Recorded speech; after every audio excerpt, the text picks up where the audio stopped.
Babu, wewe ni wa baraka sana. Tunakuheshimu na upako ambao Mungu ameweka juu yako uendelee kububujika. Mbingu zisinyamaze na wala zisiende kimya.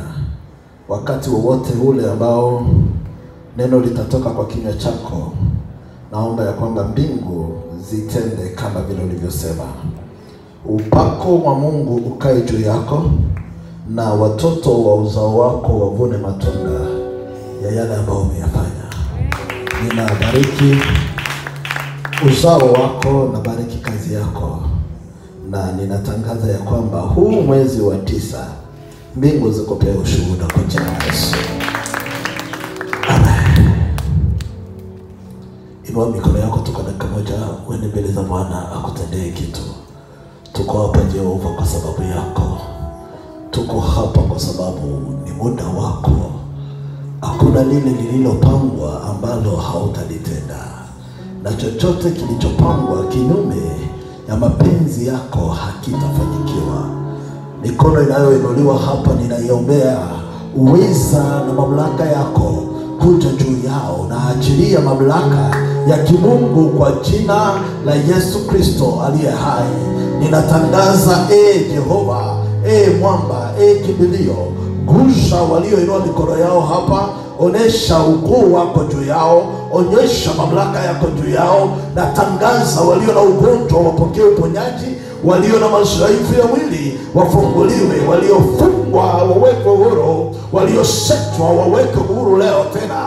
Uweza wako usimame juu ya watoto wako. Na amuru kila nguvu, kila mamlaka, kila pepo, kila kusudio ya giza ibomoke na isisimame tena milele. Na amuru kila delay, kila roho ya kuchelewa, kila roho ya kutokwenda mbele, stagnation, na ivunja kwa damu ya Yesu Kristo. Natangaza sasa ufungulivu wa kimungu kushuka hapa. Mbingu za Baba zitende kazi hapa, na ijulikane ya kwamba Jehova ametembea hapa tena leo. Kwa jina la Yesu tunakushangilia Bwana, kwa makofi ya heshima, kwa makofi ya furaha, tukisema ni asante.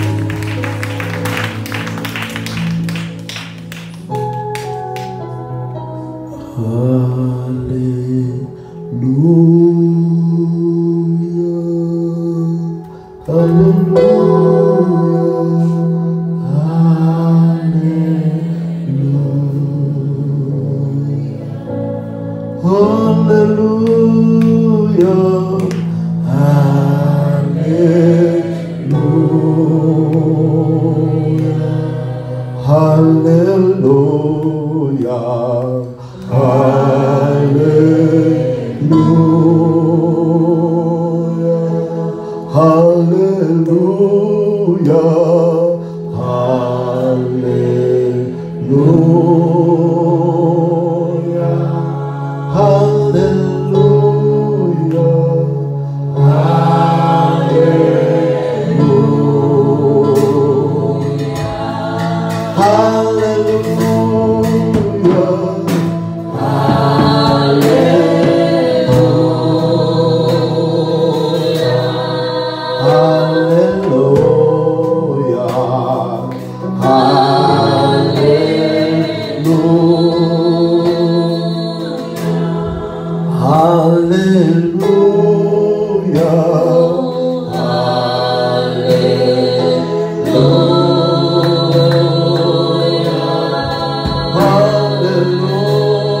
Proverbs 26 verse 2.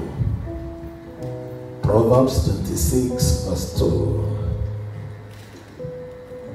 Like a flying sparrow, like a flying swallow, so a curse without cause shall not alight.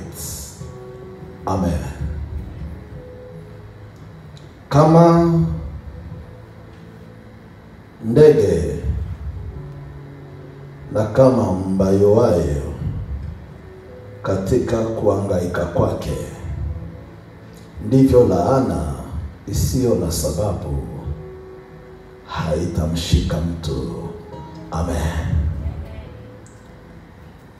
Geuka tu kwa jirani yako mwambie, kuvunjika kwa laana. Geukia jirani yako umshike mkono mwambie, leo laana itavunjika. Tunaweza kuketi.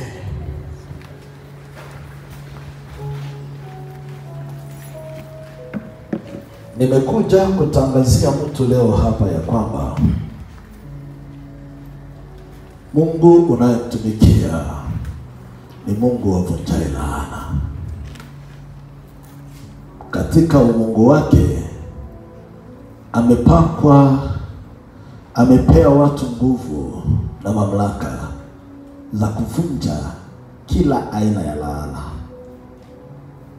Biblia inasema ya kwamba kama vile ndege arukavyo na kama vile mbayowayo ahangaikavyo hewani, ndivyo laana isiyo na sababu haimshiki mtu. Haleluya. Nimekuwa nikiuliza Mungu anataka nizungumzie nini leo, na break ambayo akanipa akaniambia ya kwamba ni sharti leo tuvunje laana juu ya maisha ya kila mtu. Tutangaze baraka juu ya maisha ya kila mtu. Tubadilishe mwendo ya kila siku ya kawaida ya kila mtu. Tutangaze mwanzo mpya juu ya kila mtu. Na ninakutangazia kwa jina la Yesu utakuwa na mwanzo mpya leo. Nasema utakuwa na mwanzo mpya leo. Mahali popote pale njia yako haikunyooka, mahali popote pale mambo yalianza yakakaa mazuri alafu yakarudi kuwa vile yalivyokuwa mbele, leo patakuwa na mwanzo mpya kwa jina la Yesu. Mbingu zitafanya kabla hujaondoka hapa, laana zilizoachiliwa juu yako zivunjike, ili kwamba ukaanze maisha ulioumbika na Mungu kuyaishi. Amen. Wokovu ni kitu ya maana sana, kwa sababu kwa damu ya Yesu laana ilivunjika. Na shida kubwa ni kwamba wengi waliofunguliwa wanaendelea kuteseka, si kwa sababu wako tena chini ya laana, lakini hawana habari za ufungulivu wao. Kwa wokovu laana ilivunjika, lakini it is one, ni moja kufunguliwa na nyingine kujua kama umefunguliwa. Nimekuja kukutangazia ya kwamba umefunguliwa. Nimekuja kutangazia mtu leo ya kwamba umefunguliwa. Nimekuja kumtangazia mtu ya kwamba hauko tena chini ya laana. Kilichofunga familia yako hakiko kinakufunga tena wewe. Kilichofunga maisha yako hakitakufunga tena wewe. Kilichotesa watu wa damu yako hakitakutesa tena wewe. Kilichotesa watu wa ukoo wako hakitakutesa tena wewe. Haleluya. Urizi wa mateso sio urizi wako. Nasema hautarizi tena mateso. Nasema hautarizi tena ngazi za average. Wale ambao wakijaribu sana huwa hawavuki ukawaida. Natangaza utavuka ngazi ambazo watu wa kwenu hawajawahi kuvuka. Natangaza utaenda viwango ambazo watu wa kwenu hawajawahi kwenda. Natangaza utainuliwa ngazi ambazo wengine hawajawahi kufikia, kwa sababu ni usiku wa kufunguliwa. Amen. Watu wa kwenu yawezekana wamefikia ngazi fulani, lakini mahali wa mwisho wamefikia itakuwa mwanzo yako usiku wa leo, kwa sababu Mungu anaenda kufanya kitu ambacho hujawahi kukiona kwa maisha yako. Laana yoyote iliyotajwa juu yako, natangaza kabla niweke microphone chini, itakuwa imevunjika kwa damu ya Yesu Kristo.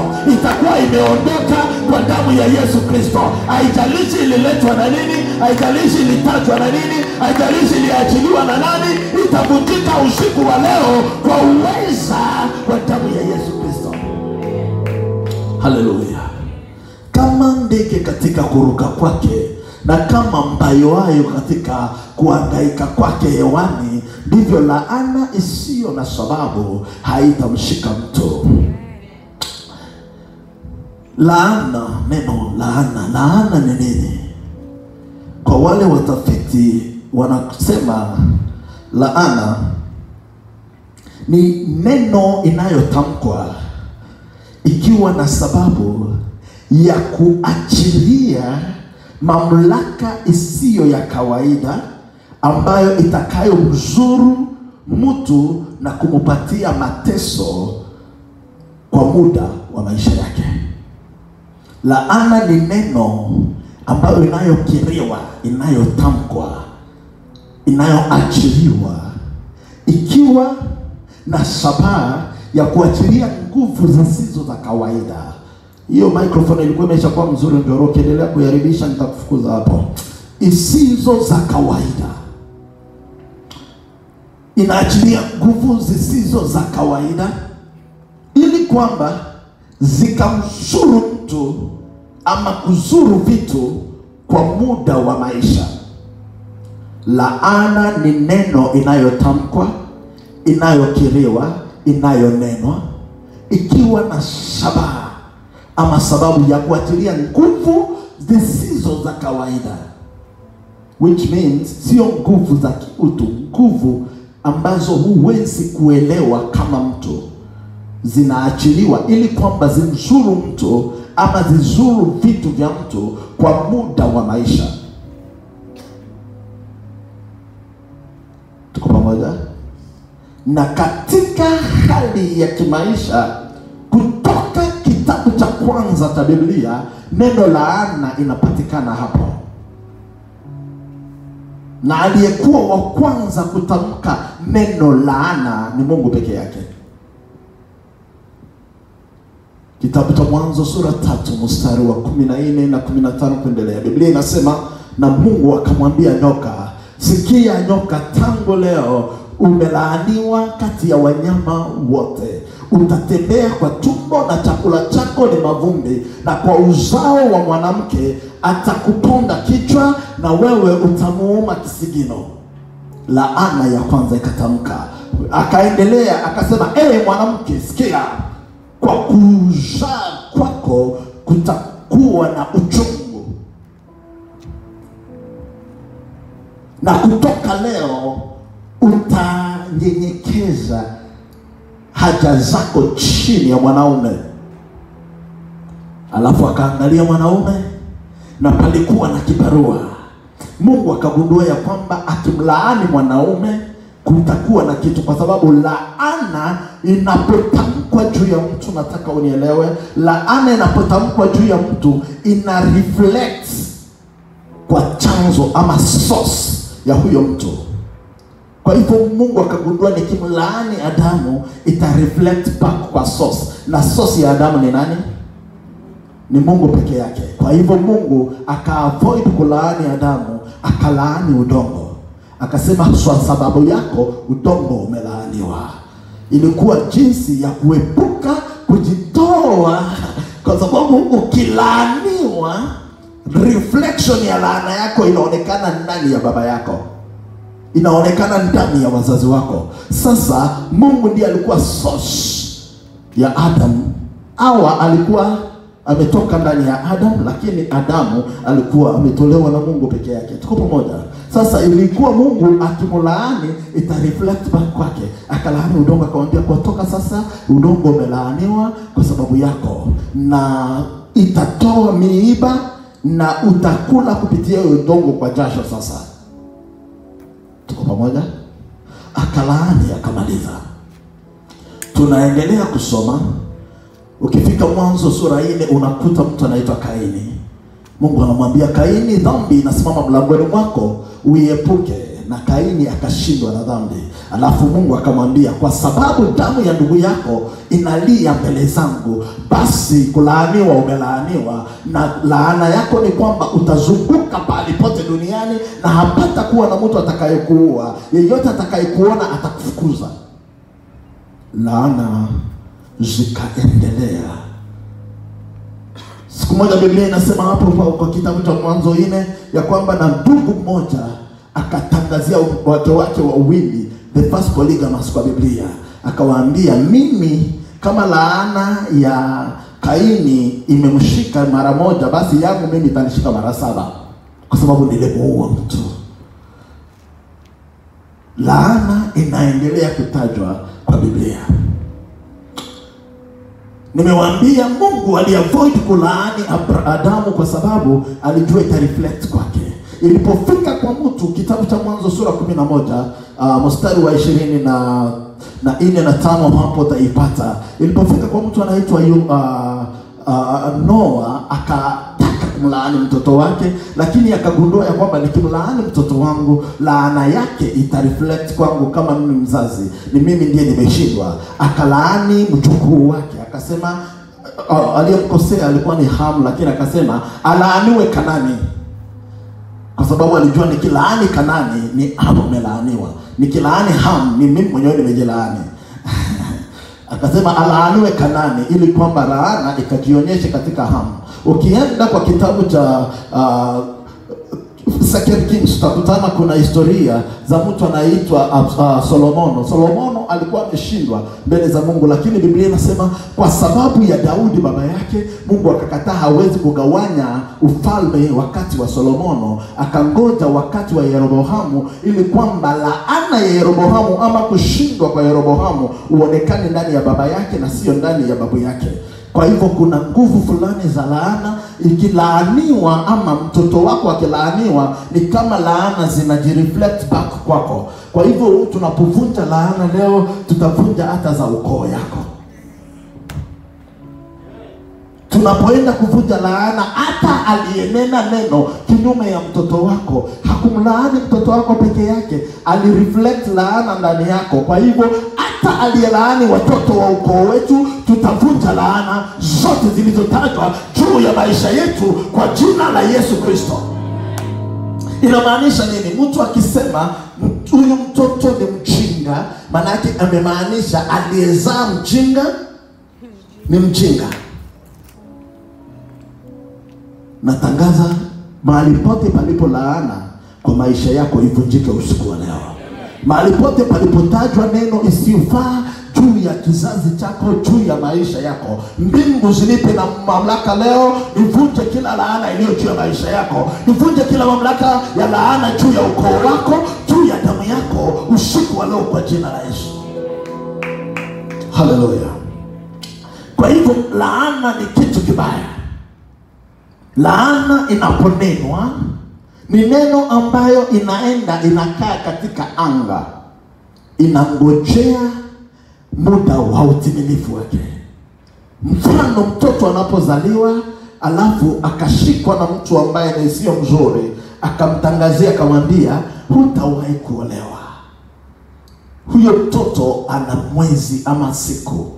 Hiyo neno hutawahi kuolewa inakaa katika anga, haiwezi kujidhihirisha mpaka siku ya harusi ya huyo mtoto inapofika wakati wa kuolewa. Neno hiyo ina match na damu iliyonenwa juu yake, inaanza kufanya kazi iliyotangaziwa wakati unapokuja, wakati wa kutimiza kazi iliyoachiliwa juu yake. Wakati mtoto anapotaka kufanya harusi, amefikisha umri, anaanza kukuta yeyote anayetaka kumkaribia anamkimbia, kwa sababu kuna neno iliyotajwa akiwa mdogo, lakini walikomaa pamoja. Halo.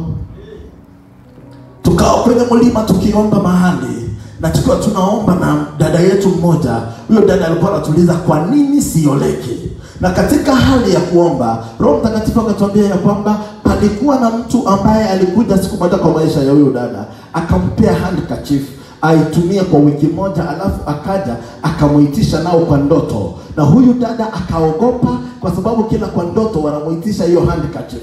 Na alifikia mahali akaamka, akiamuka anajikuta amesweat, kwa sababu kwa hiyo ndoto huyo mama anamwambia nipe handkerchief yangu. Na alipoamuka na itafuta, siku aliipata, akampelekea nayo physically. Alipomfikishia nayo, huyo mama alipoishika akamwambia ninashukuru kwa sababu nilikuwa ninahitaji. Swali lilikuwa tu ni moja, ulikuwa umeiosha? Na huyo dada akamwambia hapana. Akamwambia asante, na akaichukua. Kutoka siku hiyo, huyo dada anasema hata angelifanya nini, hata angeliput any kind of makeup, akitokezea mbele ya wanaume yeyote ambaye angelimtamani, hawezi kumtaka kumwoa. Na tukiwa mlimani, that word of knowledge came upon us. Tukamuuliza dada yangu, hii mambo ambayo Mungu anafunua imewahi kufanyika kwa maisha yako? Akasema ndio. Kwa hivyo hiyo ni chanzo cha magumu yako. Kumbe ni nini ilifanyika? Wakati alipewa handkerchief, alipoipitisha kwa uso, real face yake ikaondoka. Any man who looks at her sees a dog. Natangaza laana zivunjike usiku wa leo. Nasema laana zivunjike usiku wa leo. Kila mtu anayemwangalia huyo dada anaona umbwa. Ukifanikiwa kumuona ni yeye, unajiuliza usiku ni nini inafanyika, kwa sababu anakuwa ana turn into a dog. Na huyo dada watu wako wanajua ni mchawi mkubwa. Kumbe si mchawi, hajui uchawi, hajui chochote. Ni mtu aliamua kulaani. Natangaza laana zote zilizofanywa juu ya maisha yako usiku wa leo, na Mungu azivunje kwa jina la Yesu Kristo. Mtoto mmoja, kijana mzuri mmoja wa watoto ambao ninalea katika maisha yangu ya kiroho, akawa na miezi 6 na mama yake akamwachia neighbor, na neighbor akakaa na yeye, na neighbor alipokaa na yeye akaanza kukiri maneno juu yake, akasema nimeona nyota yako ni ya maajabu sana, kwa hivyo uteseke maisha yako yote, na wakati wowote utakapokuwa ukisimama mbele ya watu, huo ukianguka wafikirie ni kifafa, lakini huo ukianguka kwa sababu hufai kuendelea. Na alipofikisha umri wa miaka kama 15 akawa anaanguka kila dakika 15 ikipita, kila dakika 20, kila dakika 30 ikipita, akateseka kwa maisha yake. Na kwa siku moja Mungu akatupia neema, tukiwa tunakaa mimi na yeye mahali tunatumia lunch mahali, nikasikia Roho Mtakatifu anasema leo nitamfungua, nitavunja lililonenwa juu yake, kwa hivyo utanena maisha. Na nilipoanza kumwombea na yale maneno yalionenwa ndani yake, unasikia mtu kona react na sauti hiyo hiyo ilionena ndani yake, na kuja kukutangazia yeyote aliyenena maneno juu ya maisha yako ambayo yamekufanya uwe mahali popote uliko, kwa damu ya Yesu Kristo na achilia ufungulivu juu yako, na kiri kufunguliwa, na kiri kuwekwa huru, na tangaza na mbingu zikufungue usiku wa leo kwa jina la Yesu. Mpatie Bwana makofi mazuri. Nimekuja kutangaza kuvunjika kwa laana. Nimekuja kutangaza kufunguliwa kwa maisha. Nimekuja kutangazwa kuachiliwa huru. Nimekuambia kuachiliwa huru ni moja, na kujua kwamba uko huru ni ingine. Kuku katika hali ya kufungwa miguu ikisafiri kwa muda mrefu, ikija kufunguliwa miguu itachukua muda ili kwamba kuku ajue ya kwamba miguu yake imefunguliwa.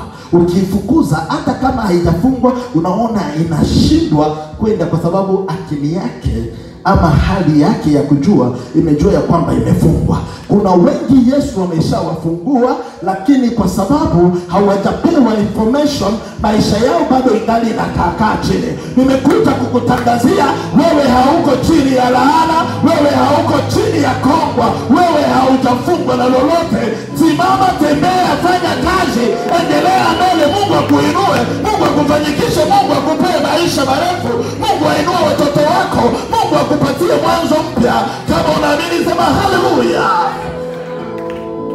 Laana zilizotesa familia yako hazitakutesa wewe. Mambo yaliyotesa watu wako hazitakutesa wewe. Shida zilizofunga watu wako hazitakufunga wewe. Yale yaliyowaweka chini watu wa ukoo wako hayatakuweka chini. Haleluya. Haleluya.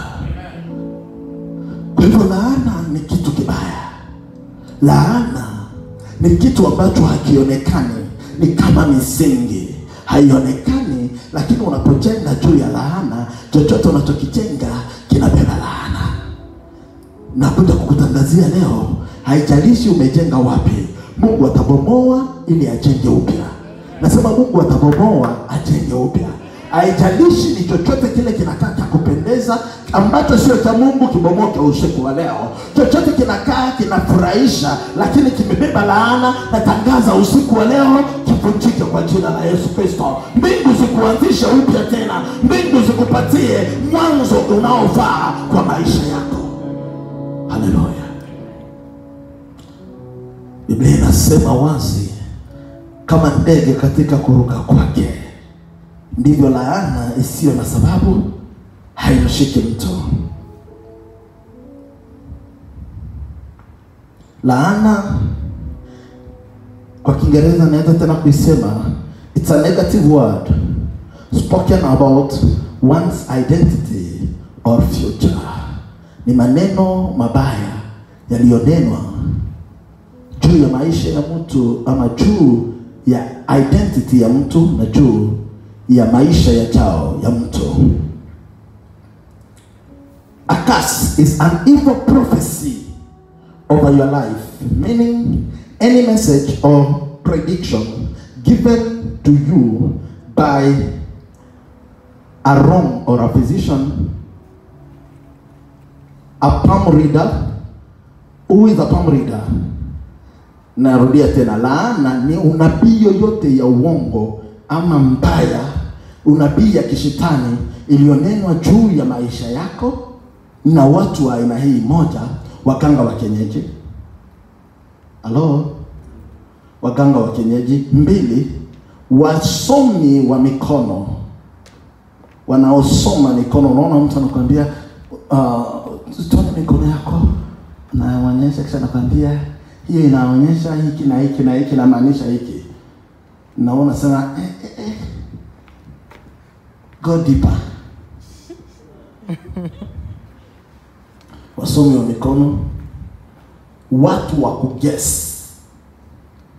Mtu ana guess kitu kwa maisha yako na unasikia inakani kama ukweli, unamfungulia siri yote.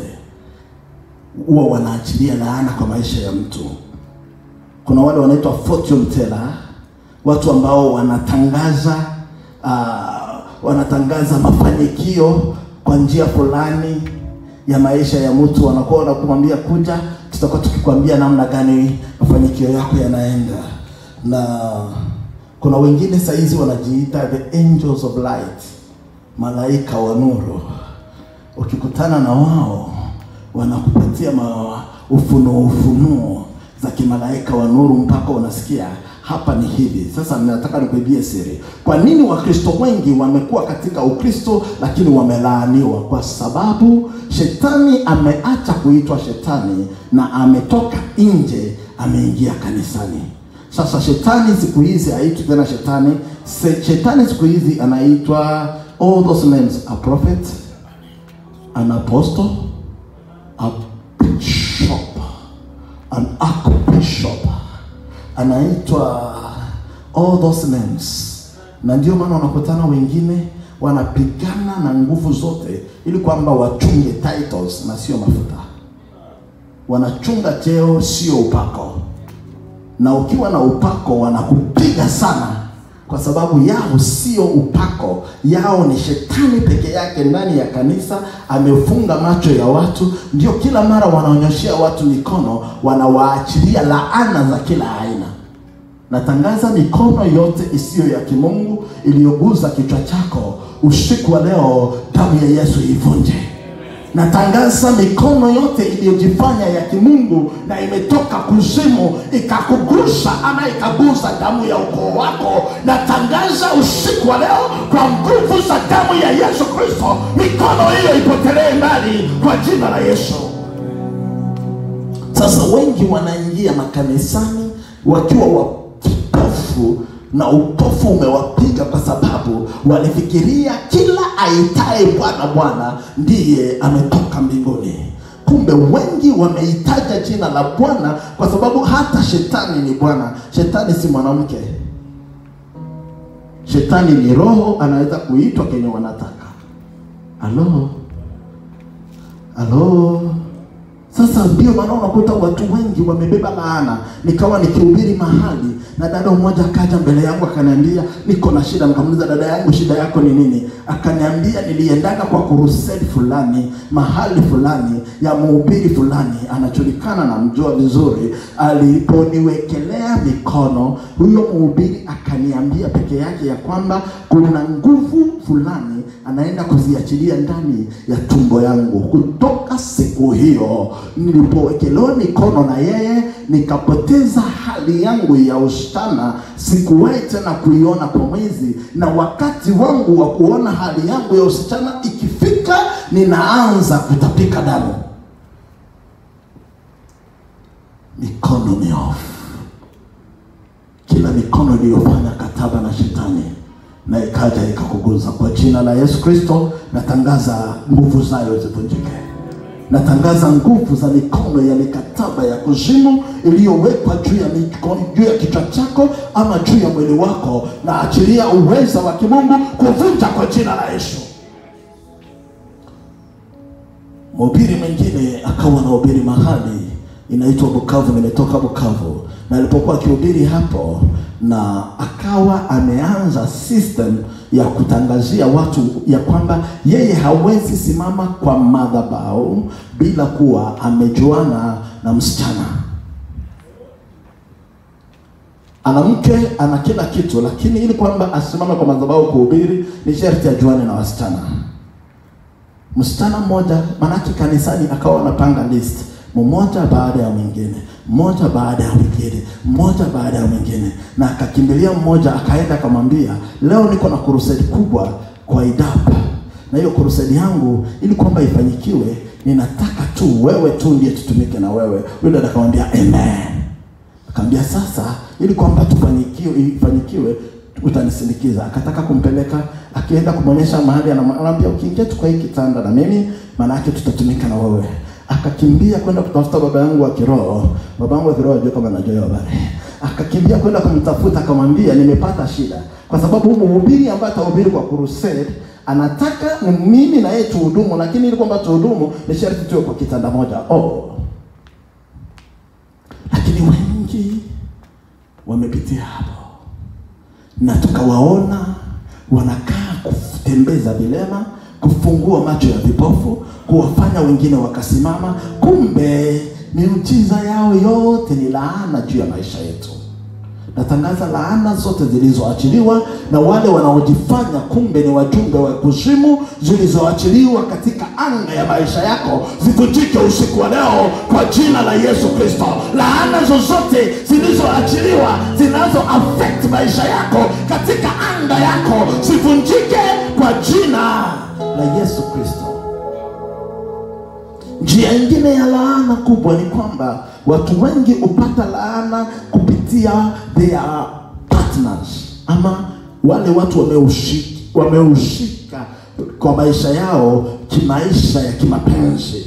Wengine wengi wamekuja duniani si kwa sababu ni wanaume wazuri, ama si kwa sababu ni wanawake wazuri, but their spirits, their dark angels wametumwa kutoka kuzimu kuja kunyang'anya nyota za wale ambao wanafaa kuendelea. Na kazi yao ni kwamba wanajua, Biblia imesema wazi, ajuanaye na mwingine wanakuwa mwili mmoja. Sasa wengi wamebeba laana kwa sababu wamejuana na pepo bila kujua. Tukisema za kumwambia umesikia, wamekutana kimapenzi na pepo bila kujua. Kwa hivyo wamekuwa mwili mmoja. Ndio wewe unatembeaga, lakini wewe ni pepo. Niliwaambia kuna watoto wengine unaona mtoto anazaliwa na tabia tu 5. Unajiuliza haka katoto kametoa tabia 5 wapi? Siku moja tu kanakaa kutupa mawe, ni kama kafana kampira, kumbe kalikuwa kuna anko alipitaga kaacha mapepo ya hiyo haina. Kanakaa siku nyingine kama kapolisi, siku nyingine unakakutana kanakaa katicha. Unajiuliza kaka katoto kanakaa aje? Kumbe mama alifanya mchanganyiko ya tabia 5. Naomba Mungu avunje kwa jina la Yesu. Naomba Mungu afungue watoto wetu kwa jina la Yesu. Hali zingine tulizipitia tukiwa hatujaokoka zimeachilia laana juu ya maisha ya ukoo wetu, lakini nina ujumbe kwako usiku wa leo ya kwamba hapata toka laana hapa. Yeyote aliyekuwa amelaaniwa kwa njia moja ama nyingine, damu ya Yesu itafungua na kuvunja laana zote usiku wa leo. Kama unaamini, mpige Bwana makofi ya shangwe. Hallelujah. Sasa unakuta laana ni kitu kibaya. Laana ni kitu nimesema kisichoonekana, lakini kinawatesa watu. Kinafanya wengi wanapitia. Ninaweza kwenda kwa hali fulani kuonyesha namna jinsi watu ulaaniwa, lakini kazi yangu sio kumeja kwa shetani sana. Kazi yangu ni kumeja kwa Yesu sana. Nitameja kwa jinsi ya kuvunja laana kuliko ya jinsi ya kupata laana siku ya leo. Kama unaamini sema amen. Nitakwambia laana itavunjika, na nitakwambia jinsi ya kujichunga ili kwamba tena usipate laana. Hiyo tu ni njia moja, ni kwamba wokovu wa kweli na ujuzi wa nguvu za Mungu inakufanya uishi juu ya laana. Kama unanisikia sema amen. Ni nani awezaye kulaani mtu? Hiyo ndio swali ya kwanza tutajibu leo. Ni nani awezaye kumlaani mtu? Moja, Mungu. Hiyo ni ngumu. Unaposema Mungu anaweza kumlaani mtu, hiyo inakuwa ngumu sasa. Biblia inasema kwa kitabu cha Mwanzo 12 mstari wa 3 ya kwamba nitabariki wale watakao kubariki na nitalaani wale watakao kulaani. Amen. Nitawabariki wale watakao kubariki, sio mwanadamu. Mungu anaambia Abrahamu, nitawabariki wale watakao kubariki na nitalaani wale watakao laani. Kumbe Mungu anaweza kumlaani mtu. Tuko pamoja? Laana ambayo mtu amepata kutoka kwa Mungu ni laana ngumu sana, kwa sababu hapana mwanadamu awezaye kuivunja. Mungu anapomlaani mtu, ni Mungu tu anaweza vunja laana hiyo. Kama kuna mahali popote kwa maisha yako ulipingana na Mungu kwa njia moja ama nyingine, kwa kulaani wale ambao Mungu hangeliruhusu uwalaani, na kwa hiyo njia ukabeba laana ya kimungu, ninaomba Mungu wa mbinguni awe na rehema juu yako usiku wa leo na avunje hiyo laana kwa jina la Yesu. Wengi walilaaniwa na Mungu kwa sababu walipigana na wale ambao hawangepigana na wao. Kama unanisikia sema nasikia. Kuna wale Mungu aliwabariki permanently. Ukipingana na wao unapingana na baraka. Kwa hivyo ukiwalaani laana ya Mungu automatically inakuja juu yako. Naomba Mungu akusaidie kwa maisha yako. Usiwe mtu wa kulaani watu, ili kwamba usije kulaani wale ambao wamebarikiwa na Mungu. Kama unanisikia sema nasikia. Usiwe mtu wa kukimbilia kulaani. Siku moja aunti yangu akaja akaniambia ya kwamba angelitaka kwa hiyo dakika tu, wewe unatokaga Nairobi kila mara na haunileteaje kitu. Nikamwangalia nikamuuliza, aunti, kwanza wewe sio hata my real aunti, manake sio eti umezaliwa na baba yangu tumbo moja. Nikikumbuka wale wa karibu sana, sikukumbukaje hata. Sasa nilikuwa nakuletea nini? Akaniambia kitenge. Nikamwambia unaona sasa makosa yako. Vitenge kutoka Kongo. Si uniambie niende kwa market nikununulie kitenge. Hapana, anapenda tu ya Nairobi. Nikamwambia wewe acha zako. Kumbe mwenye anataka kukulaania, hata ukiwa hauna shida na yeye, atatafuta shida kulaani. Halo. Ni wale wanasema hata nilikuwa na harusi na hakuniletea mbuzi ulaaniwe. Na kama unileta mbuzi bado anasema mbuzi yako ilikuwa imekonda. Mtoto wako azae kasa. Manake kwa njia moja ama nyingine atakulaani tu. Natangaza laana zao zivunjike kwa jina la Yesu. Natangaza laana zisizofaa kwa maisha yako zivunjike kwa jina la Yesu. Laana za watu wasiofaa wa ukoo yako, laana zao zivunjike kwa jina la Yesu. Nikamwangalia hivi nikamwambia, kwa hiyo unamaanisha? Akaniambia nitakulaani wewe. Nikamwambia, auntie, niambie kwanza wewe wanalaani aje? It was a nice conversation. Akaniambia, wewe nitakuonyesha nyonyo. Nikamwambia hiyo tu, toa nguo zote. Akaenda akaambia babangu, "Unaona mtoto wako?" Baba akamwambia, "Wewe nishakwambia Action hautawezana naye. Achana naye." Akasema, "Huyo sio kuwezana tu na mimi. Hata laana ya huyo haiwezi fanya kitu kwa maisha yangu hata siku moja." Alo. Natangaza laana yote ile iliyokuwa juu ya maisha yako usiku wa leo isibaki kwa jina la Yesu. Ivunjike na kupotelea mbali kwa jina la Yesu. Kwa hivyo Mungu anaweza kumlaani mtu. Mungu anaweza kumlaani mtu.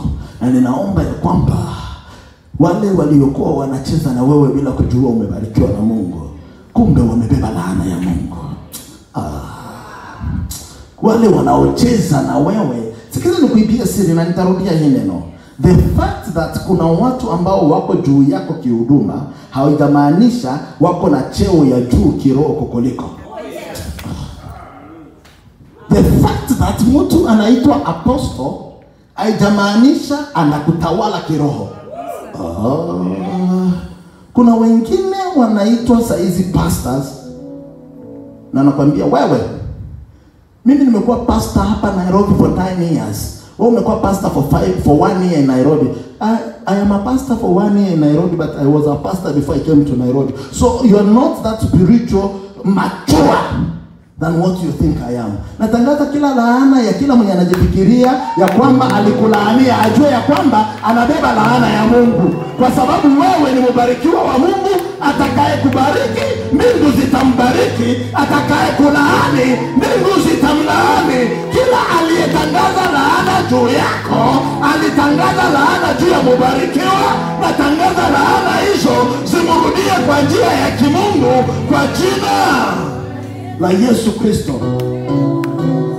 Ninatangaza wewe huduma yako haitaendaga mahali. Wewe nani?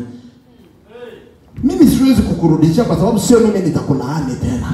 Atakaye nibariki mbingu zitambariki, atakaye nilaani sio mimi nitamlaani, mbingu zitamlaani. Natangaza laana zilizotangazwa juu yako hazina nguvu, kwa sababu Mungu amelaani hiyo walaani wako. Waliokulaani wamelaaniwa kimungu. Ikiza nazako mwambie usicheze na mimi. Mimi huwa silaani, Mungu ulaani nafasi yangu. Natangaza yeyote aliyefikiria amekufikisha mwisho ajue ya kwamba wewe ni mbarikiwa. Inua mkono yako ya kuume useme mimi ni mbarikiwa. Kama unaamini mpatie Bwana makofi ya amani, mpatie Bwana makofi ya shangwe, mpatie Bwana kelele ya miujiza. Wewe ni mbarikiwa. Hakuna anayewezaye kukulaani. Wewe ni mbarikiwa. Hakuna anayewezaye kukushusha. Wewe ni mbarikiwa. Hakuna anayewezaye kukuweka chini. Natangaza wewe umebarikiwa. Natangaza uzao wako umebarikiwa. Natangaza uzao wa tumbo yako umebarikiwa. Watu wako wamebarikiwa. Vyote vyako vimebarikiwa. Usiku wa leo umebarikiwa. Atakaye kubariki nitambariki, na atakaye kulaani nitamlaani. Kumbe kuna wengi wamelaaniwa kwa sababu walijaribu kukulaani. Nakulaani. Hauna haja ya kujibu. Unamwangalia tu na unasema umechokoza baba. Wewe umenilaani leo, jana alinibariki. Kwa hivyo kama amenibariki, akisema atakubariki, hakuna atakayezuia, kwani yeye ndiye Mungu. Akisema atakubariki, hakuna atakayezuia, kwani yeye ndiye Mungu. Come on. Matembele ya miguu atabasikeliuna, akisema wendeshe muzo, kesho utaendesha. Waishi nyumba ya matope, una tamavazi, akisema takuinua ndiye mwenye kuinua. Akisema haleluya, hakuna atakayezuia, kwani yeye ndiye Mungu. Haleluya.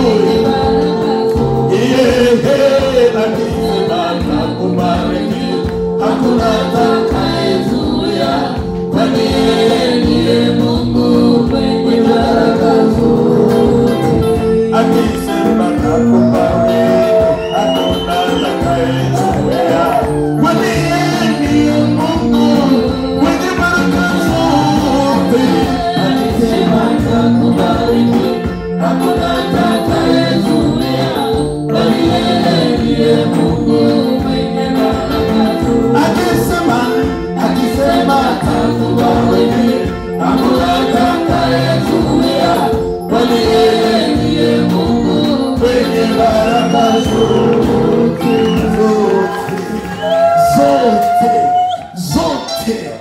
Zote baraka zote ni za Mungu wetu.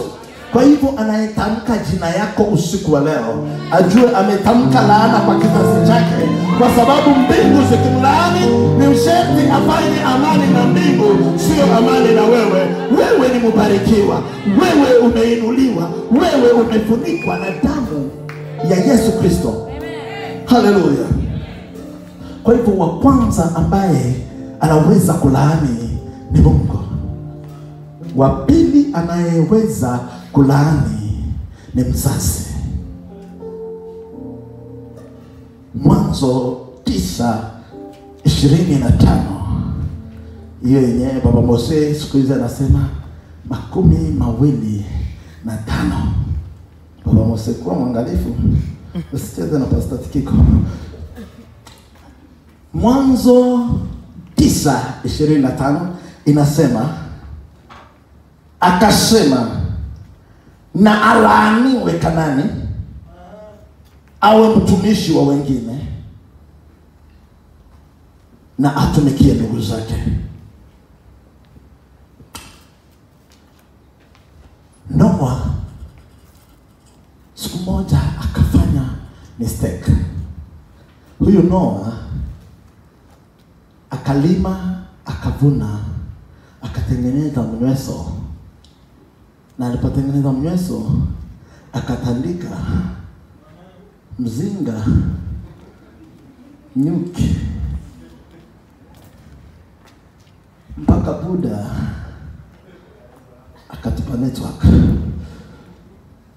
na kibuda kikaishia tu na kikadozi mahali,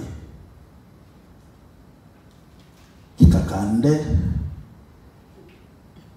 kasau kama nguo zinakuwaka, na katoi kake kamoja kanaitwa Hamu. Kupitia sijui Kahamu kalikuwa na ngori gani siku hiyo, kwa mkatuku taka kupitia hivi kakakutana boda yake hana nguo. Kakacheka, kakienda kakaambia watu wake, mkamuone Buda mwana mzima amechapa mweso mpaka hana nguo. Ndugu zake wawili,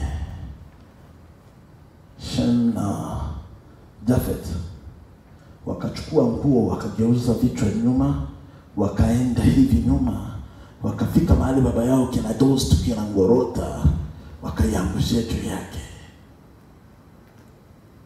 Wakristo wengi walipata laana kwa sababu waliona madhaifu ya wazazi wao na wakayaimba, hawakuyafunika. Kwa hivyo wakati Noa alipoamka akamlaani.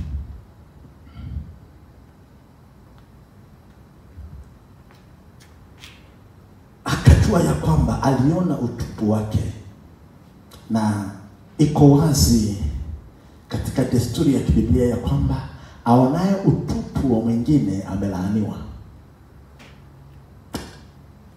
Kabla sijaenda kwa wazazi nikuambie na maanisha nini.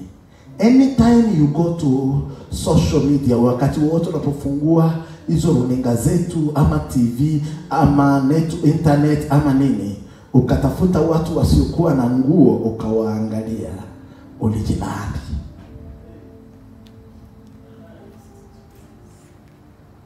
Wakati wowote una entertain macho yako na watu wasiovaa, ni laana unajivutia.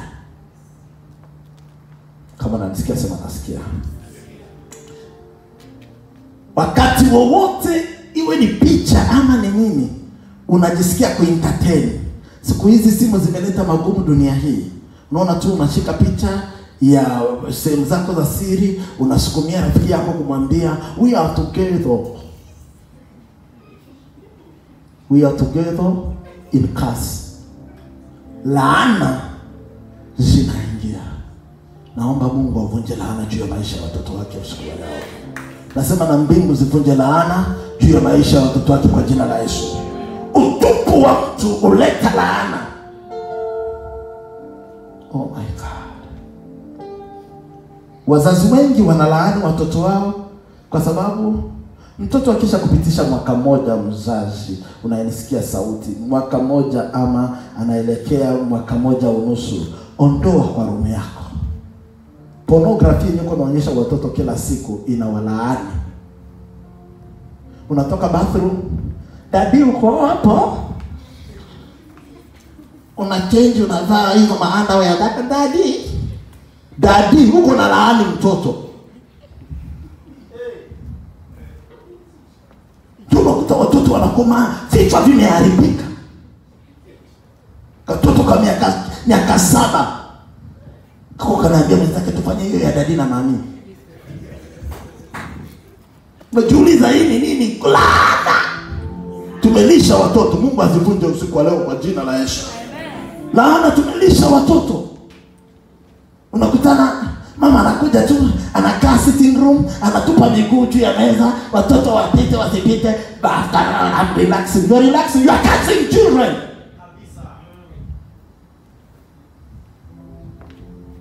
If you hear me, say I hear. Laana zingine zivunjike kwa jina la Yesu. Utupu wa mtu uleta laana. Ndio kwa maana nguo zikaletwa. Na ndio kwa maana Mungu peke yake akagundua baada dhambi imeachiliwa duniani, laana imeachiliwa, akafunika Adamu na Hawa kwa sababu alijua ya kwamba utupu unaleta laana.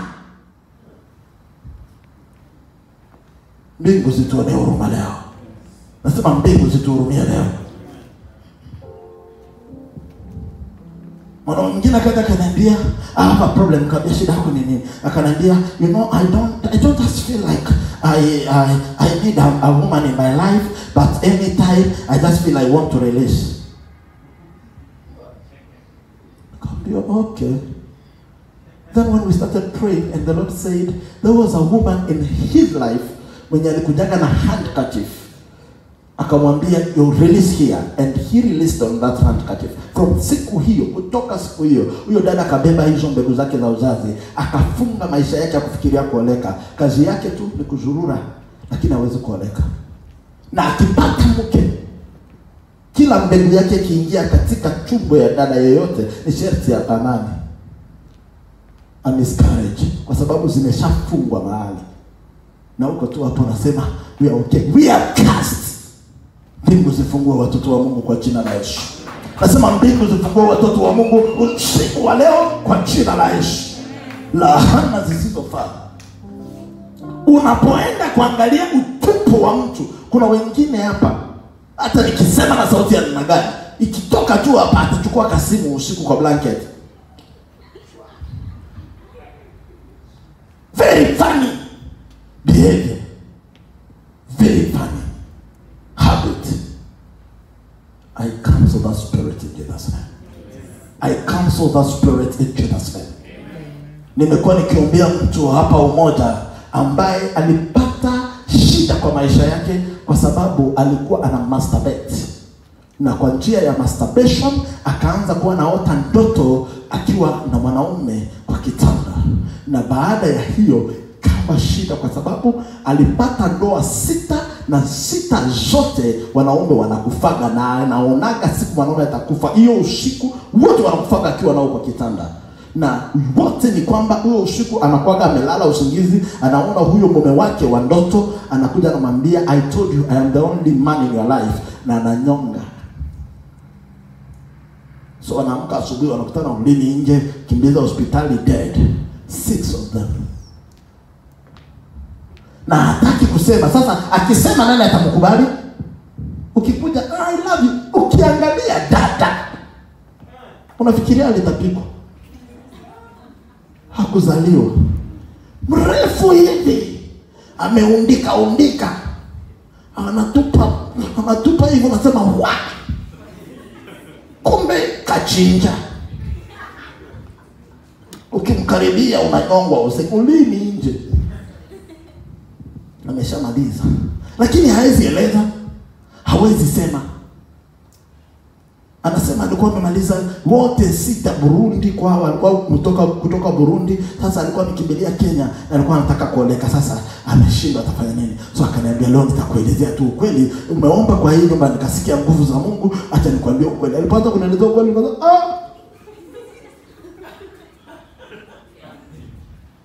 karibu niseme, Mungu usingeniomba kwa hii nyumba. Kama maombi yangu yanaleta hii ukweli. Akanielezea, acha tutumwekelee mkono hivi. Nikasikia nafanya na akashuka chini. Sijawahi kuwa na mtu anatembea kama nyoka hivyo. Anaenda hivi, anarudi hivi, anakuambia sasa utanifanya nini? Na mimi mwenyewe niko na watoto 8 kuzimu. Nikasema basi magumu hii. Ukienda kumuuliza ilianzaje, alikuwa tu anafanya kienda kwa bathroom, anasikia tu acheze na viungo vyake vya siri. Kumbe shetani akasema, umenipea mwanya, nitaifanya mlango. Na amuru tabia zisizofaa ndani ya maisha ya kila Mkristo leo zivunjike kwa jina la Yesu Kristo. Tabia za kimapepo ziletazo laana zivunjike kwa maisha yako kwa jina la Yesu Kristo. Na tuko kanisani tunainua mikono, kumbe wengine wameshaoleka kuzimu. Tuko kanisani tunainua mikono, kumbe wanaume wengine wameshaoa. Tunasema, how are you brother? Brother, father.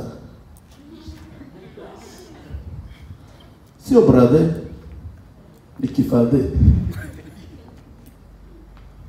Natangaza laana zote zitamkwazo kupitia njia za utupu wa watu zivunjike juu ya maisha yetu kwa jina la Yesu. Mungu azivunje kwa jina la Yesu. Damu ya Yesu izivunje usiku wa leo. Inua mikono yako yote mbele za Bwana useme, Bwana, niliyoyaona kwa maisha yangu yaliyoleta laana, kwa jina la Yesu naomba laana ivunjike.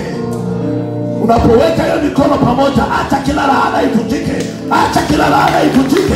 Acha kila laana ivunjike kwa maisha yako. Acha kila laana ivunjike kwa maisha yako. Natangaza kila laana ivunjike kwa maisha yako. Amen. Mzazi anaweza kumlaani mtu. Mzazi anaweza kukiri maneno ya laana juu ya mtu. Halo? Unasikia mzazi anasema, unapinganaga na mimi wewe mtoto, hautaendaga mahali. Unafikiria si alisema tu. Hiyo ni laana. Mzazi wa mtu ama mtu mkuu kwa ukoo yako anaweza kukulaani. Natangaza laana zote zilizotangazwa kupitia wazazi wako ama watu wa familia yako zivunjike usiku wa leo. Ruben akaona kakumkibaini ka baba yake kakipita hivi, akaona kanapendeza, akapita nako. John Cena akipita nako, baba yake akapata habari ya kwamba, kakaenda kakamwambia kinyewe, Ruben leo amenitandika. Buda akanyamaza, kakanyakia. Baada ya miaka kinataka dai. Hiyo siku atadedi. Anasema, Ruben kama wewe ni mzaliwa wangu wa kwanza, nguvu zangu, wote wenye uweza, lakini wewe ulipita mipaka kama maji. Kwa hivyo hautakuwa mkubwa tena. Ulikilalia kitanda changu, hutakuwa mkubwa tena. Sikiza nikwambie siri. Leo tungelikuwa tunasema Mungu wa Ibrahimu, Isaka na Yakobo, alafu tunasema Yesu wa kabila la Ruben. Simba ya kabila ya Ruben. Unasikia vile hai make sense? Kwa sababu baba yake alimlaani yake. Naomba Mungu avunje maneno machafu yaliyotajwa juu ya maisha yetu na wale waliotutangulia ama wazazi wetu kwa jina la Yesu. Yeyote ambaye alibeba laana, naomba Mungu aivunje. Niko na habari nzuri kwako leo ya kwamba laana iliyotamkwa na mzazi wako inaweza kuvunjika na mzazi wako wa kiroho.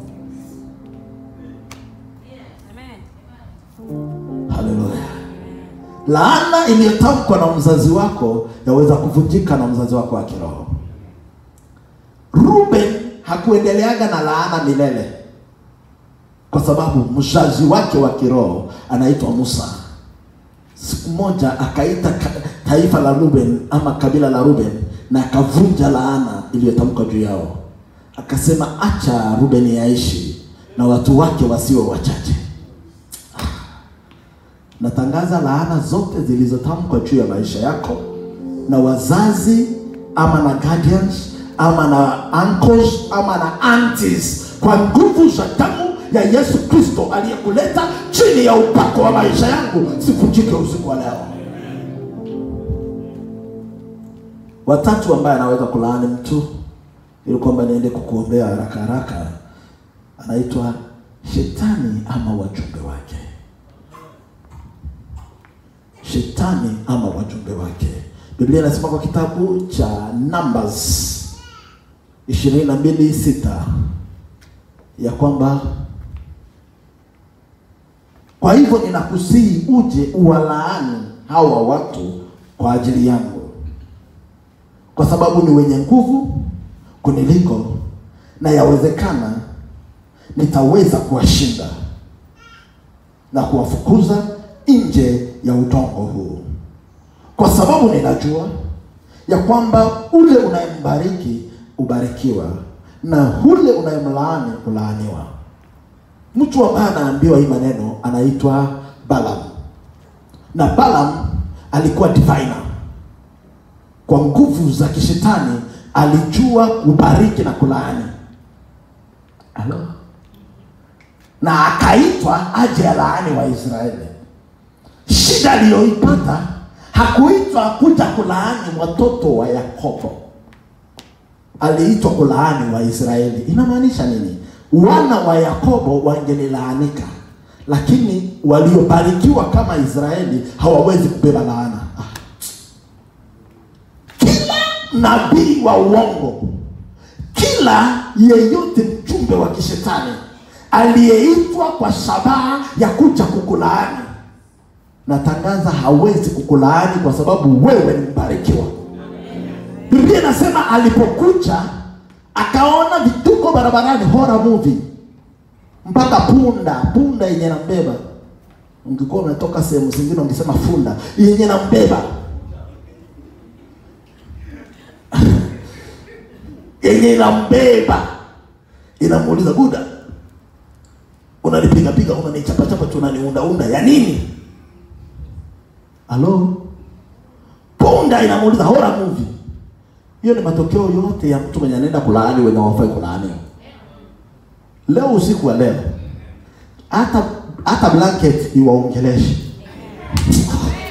Nasema usiku wa leo, chochote kenye kiko karibu yao kiwaongeleshi. Kiwaambia ya kwamba huwezi kulaaniwa wewe. Kiwaambia ya kwamba wewe ni mbarikiwa. Kiwaambia ya kwamba wewe umeshapita ngazi ya kulaaniwa. Kiwatangazia ya kwamba laana zao hazitafanyikiwa. Kiwatangazia ya kwamba maneno ya vinywa vyao haitainuliwa. Kiwatangazia ya kwamba wewe uko juu ya laana. Patia Bwana makofi ya furaha.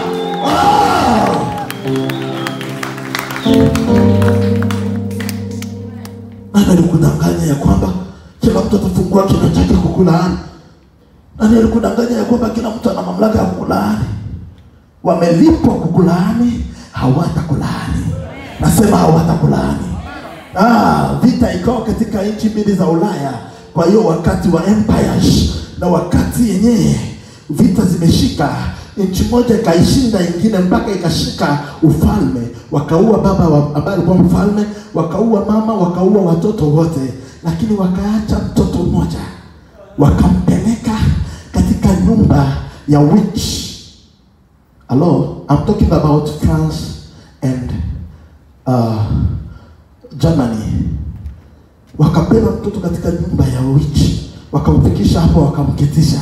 Wakaanza huyo witch akaanza kukiri those rituals, kukiri hizo maneno ya uchawi, ili kwamba anaandaa huyo mtoto. Na kwa muda mrefu huyo mtoto alikuwa tu kimya hivi. Wakamaliza, wakasema Tunajua mahali walikimbilia wale wengine, wameenda kujiandaa watarudi kuja kupigana. Sasa wakapeleka mtoto wakajenga madhabahu, wakamsimamisha juu kwa sababu wanajua anabeba damu ya kiufalme. Wakamsimamisha juu, wakamwambia tunataka sasa hiyo yote ni huyo witch alikuwa anasema waanze kuyarudelea. Mtoto akanyamaza kimya. Wakamgojea for hours haongei.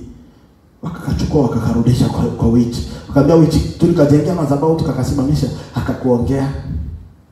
Then the witch said, acha nikauliza, wewe kwa nini tunakufunza kulaani lakini hautaki kwenda kutufanyia kazi? Kakamwangalia kakamwambia, nimezaliwa kwa familia ya kifalme, huwa hatulaani. In our family, I carry royal blood. We don't curse.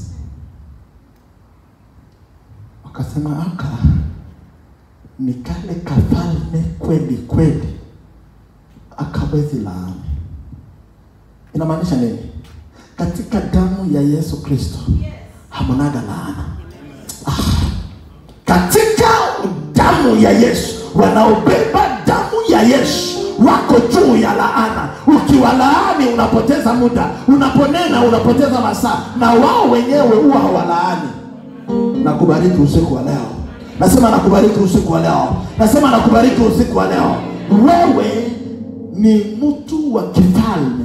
Umezaliwa katika familia ya kifalme. Huwezi kulaani. Navunja laana zote unazozitarajia kwa maisha yako kwa jina la Yesu. Kama unanisikia sema amen.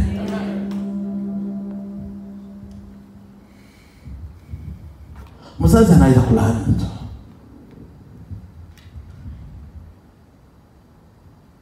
Nimeona laana nyingi zikivunjika ambazo zilikuwa zimetangazwa na wazazi. Nimeona laana nyingi zikivunjika ambazo zilikuwa zimetengwa kando kwa maisha ya watu na wale watu wa familia zao.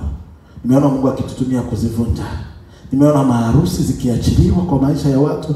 Nimeona watu biashara zao zimeshindwa kuendelea, lakini kila wakati tunapowaombea Mungu anawafungua. Usiku wa leo ninaamini maombi tutakayoomba hapa mbingu zitafungua. Kama unaamini sema amen. Hallelujah. Na mtu wa 4 na wa mwisho ambaye anaweza kulaani ni wewe binafsi. Mtu peke yake. Proverbs 18:21. Mithali 18:21. Biblia inasema kifo na maisha ziko kwa nguvu ya ulimi, na wao wanaoupenda watakula matunda yake. Uhai na kifo iko kwenye ulimi wako, na wewe ukiwa umependa ulimi wako utakula matunda yake. Inamaanisha nini? Asubuhi mapema unapoamka ukijilaani umelaaniwa. Tikisa jirani yako muulize, wewe unajilaani ama unajibariki wewe? Angalia jirani yako kwa uso muulize, wewe ujilaani ama wewe ujibariki? Unaamka tu asubuhi ikifika mbele ya mira hivi. Kai fafa. Na hii ni nini? Nikasikia mtu mmoja anakuja ananiambia, aseme tuko na kitu yenye unaweza kupaka kwa kichwa yako, tena nywele zako zikakaa black. Nikamuuliza, na uko na kitu yenye inaweza ku reverse miaka yangu? Akaniambia hiyo sijui. Nikamwambia acha nywele zangu hivyo rafiki yangu. Hello. Umeshajichukia wewe kuliko kila kitu. Ukiangalia kwa na hii uko hivyo. Jikubali. Mira haisemagi uongo.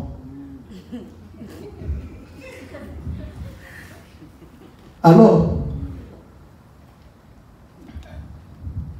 Kuna watu wengine wako wanavaa vibaya kwa sababu wanataka wa correct mira. Mira haisemagi uongo. Ikisema tu miguu ni juu.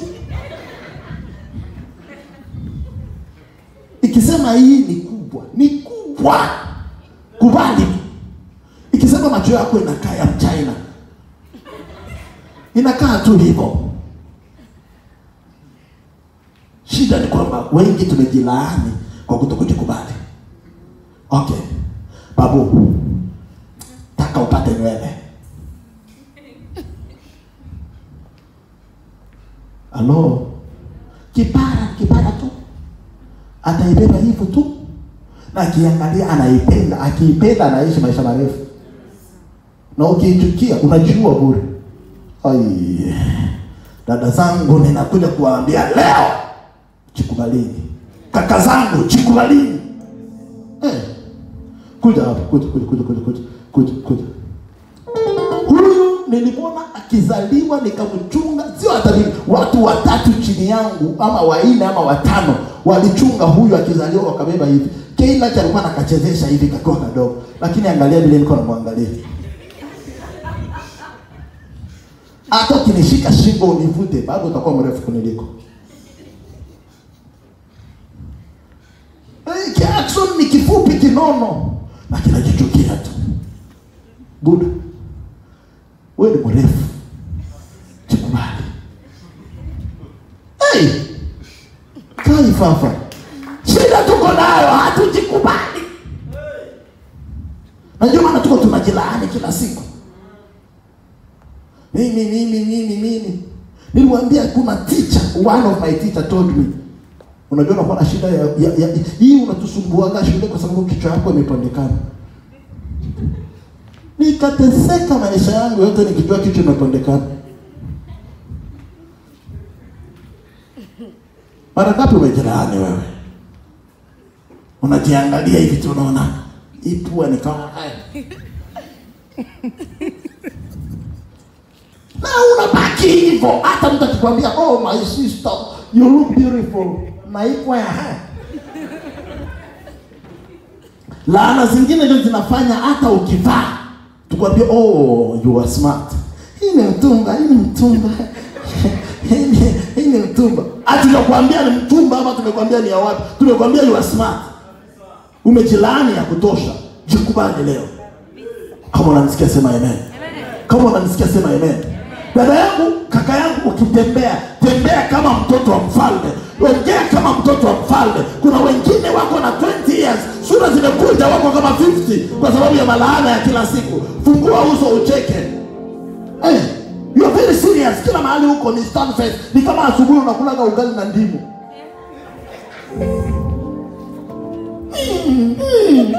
Mpaka mtu anataka kukusalimia, anaona sura anafunga, anasema Bwana Yesu asifiwe, Bwana Yesu asifiwe. Hakuwa anasema Bwana Yesu asifiwe, alikuwa anasema I love you, but he cannot say I love you. Uso inafunga. Anaona Bwana Yesu asifiwe ni kama itafukuza pepo ya hasira.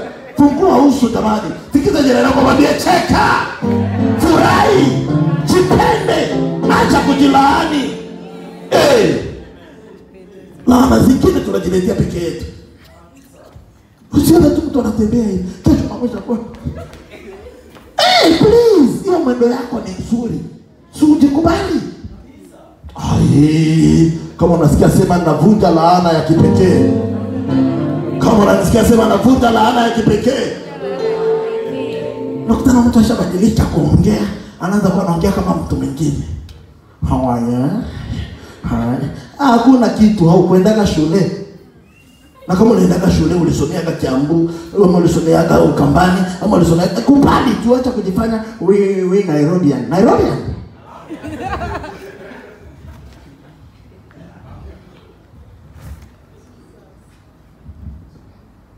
Mama mmoja akaniambia kama kuna kitu wewe unanibariki kwa mahubiri yako. Nikafikiria ataniambia Yesu Kristo. Akaniambia ni kwa sababu ukija huku kwetu Kongo, wao ujongelesha Kiswahili safi. Unaongea kama Mkongo. Nikamwambia hiyo nakubarikiaga mama. Akaniambia ndio baba. Huyu mwenzako mwenye mlikuja naye amekaa tu Nairobi mwaka mmoja. Amejifanya hata hakumbuki tena jinsi wanasemaga. Habari zenu, ndugu zangu, na wasalimuni kwenda huko.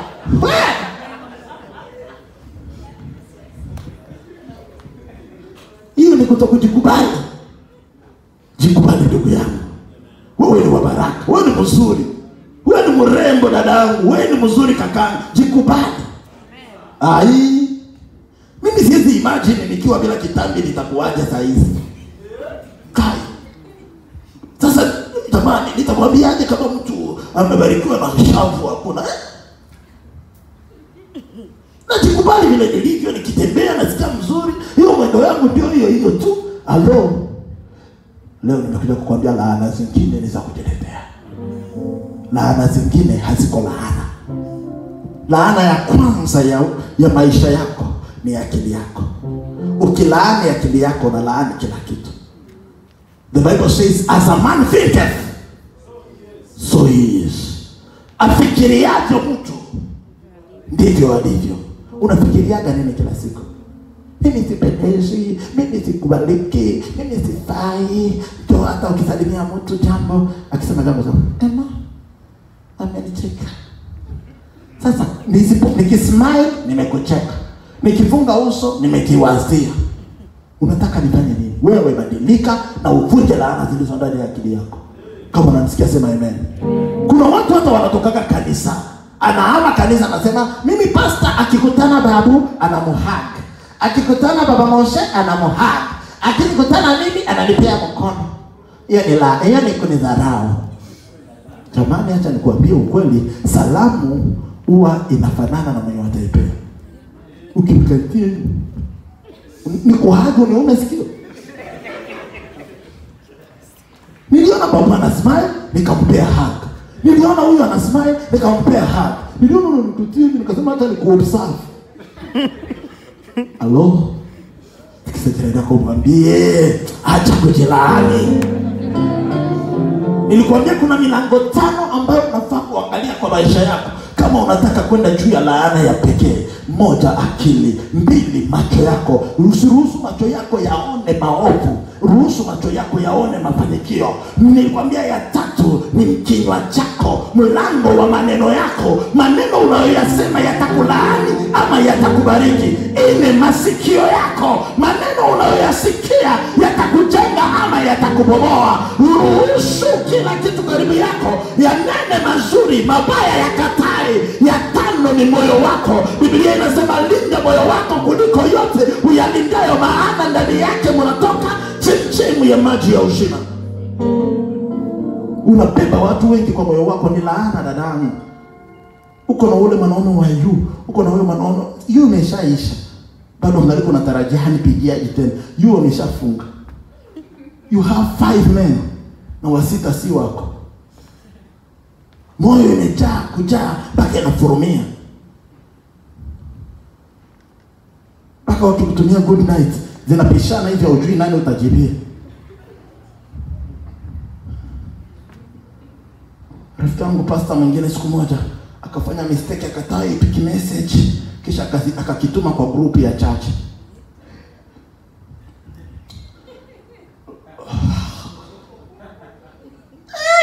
Kikaanguka kisha akakicorrect, akaangusha kingine kisamoni hapo kidevotion. Hata akaanguka devotion sasa ya mbele. Wewe sio faithful.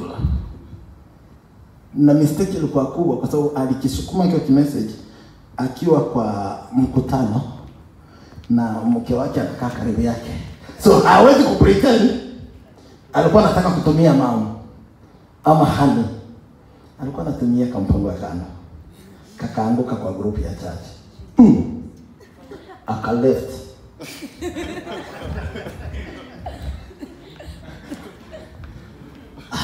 Wewe. Ukimuuliza mbona mama ametoka group anasema mistake. Nitarudi after 1 month. After 1 month hakuna kurudi. Tusahau kwanza. Naomba Mungu akufungue. Ujikubali. Unajimix sana, unajichanga sana. Jikubali. Nilikwambia siku utajua value yako, kila mtu atakuheshimu. Siku yenye hautajua maana yako na wewe ni nani, kila mtu atakuchezea na anakutupa. Kama unanisikia sema amen. Leo ninaomba mbingu zikuwezeshe uvunje laana ya kipekee. Milango ya macho yako ivunjike kama inaona mabaya.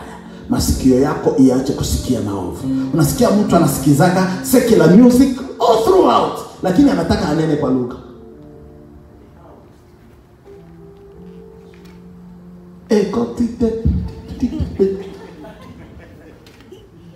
Roho Mtakatifu ni jazi. Akujaza inatokea wapi? Kwa Koffi Olomide? Wanauliza dada mwingine, dadangu, who is your favorite musician? Shakira. Okay. Utajazwa na nguvu za Shakira, sio za Mungu. Naomba Mungu asaidie masikio yako yaanze kusikia Mungu, ili kwamba laana zivunjike. Tuko pamoja? Hakuna vile unaweza kutapika kuku na ulikula githeri.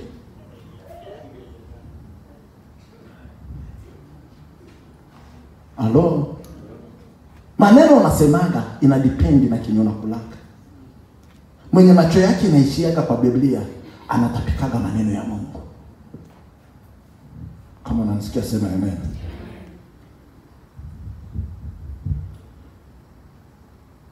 Uko tayari tuvunje laana? Ni nani awezaye kuvunja laana? Haraka. 1, Mungu huvunja laana. 2, mzazi wa mtu anaweza kuvunja laana. 3, wewe peke yako unaweza kuvunja laana. Na 4, ukuu wa kiroho ama spiritual authority unaweza kuvunja laana. Haleluya. Leo sasa nitaenda kusaidiana na wewe, tuko wawili ambao wanaweza kuvunja laana. Wewe na mimi tutavunja laana. Laana unaweza kuivunja wewe, ni laana ambayo imetamkwa juu yako kaivunja, ama laana ambayo wewe umejitamkia. Si ndio? Umeshaamka ukasema hii mgongo wangu ndio itaniuaga siku moja.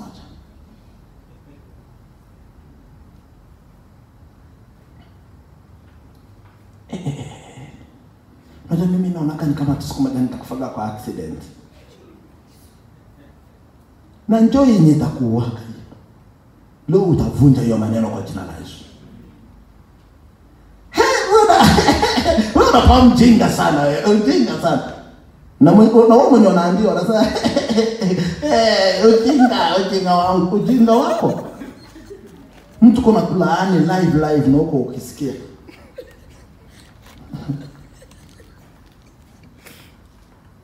Natangaza leo kila laana yenye umeshasikia kiingia kwa masikio yako utaivunja siku ya leo. Nasema utaivunja siku ya leo. Watu wengine ukulaania wakicheka. Uko ovyo sana. Ovyo kabisa. Na unasema ya. Mbona nimekumisa wewe uko ovyo wewe.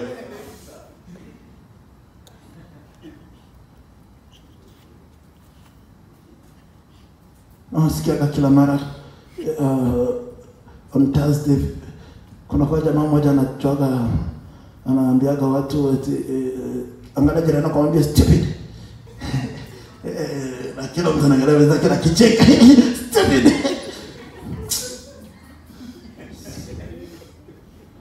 Na tunasema ni joke. Listen to me. Maneno ya kinywa ya mtu ni kama risasi. Hata kama imeachiliwa by mistake, kuua itaua. Hata kama unacheza, babu tunacheza tu ni na wewe, nasema wewe babu unacheza kana kisha unaanguka nasema no, I'm joking. Nimekushoot. Risasi kiingia itaua. Na ni hivyo maneno ya kinywa. Hata kama anacheza, anakusuka nywele ama unacheza tu na nywele yako inakaa kama Kalahari Desert. Naambia, ndio inakaaga hivyo.